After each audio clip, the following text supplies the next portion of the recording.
Lieutenant Colonel Strobl defines the character virtues of humility, honor, integrity, patriotism, and compassion of which the Center for American Values aspires every day to deliver to our youth. Strobl wrote eloquently of his experience in his memoir, Taking Chance. Please give a warm welcome to Michael Strobl.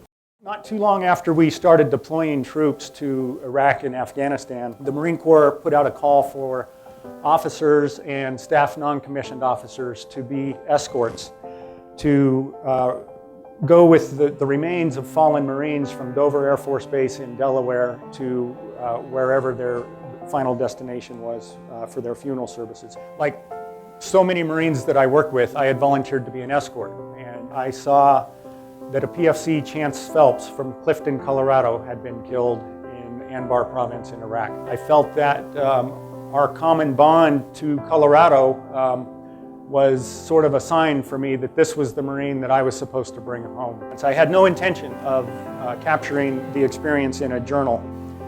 But as the trip progressed, I kept observing these both small and large acts of kindness and gratitude. I took out my little spiral notebook and I started writing. And once I started, it was like I couldn't stop. It was almost as if the story were being dictated to me. HBO heard of the story, and they contacted me, and with the blessing of Chance's family, we began working on the screenplay in the winter of 05-06, and they began shooting the movie in the summer of 07. Taking Chance became the most watched original movie ever on HBO. I don't point this out to brag. What I want to do is have us all stop and think about why this movie resonated so strongly with people across the country. It reminds us that while so much has changed since 9/11, the really important things haven't changed. Our character as a nation has not changed, and our willingness to sacrifice comfort and certainty in our nation's darkest hour has not changed. Our commitment to freedom, justice, courage, and liberty certainly hasn't changed. And my experience was a vivid reminder of all that is still good about America.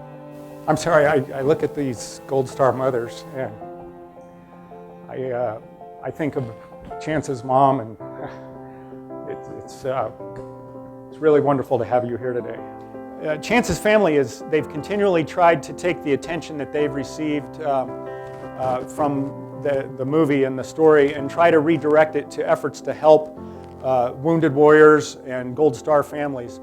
This says a lot about this family. It's one of those families that, for better or worse, is common in the military, and a family that has certainly done more than its fair share of our nation's heavy lifting.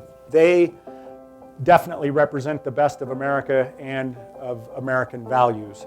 If you've seen the movie, you might recall at the beginning, you don't actually see it, but you hear the ambush that led to Chance's death.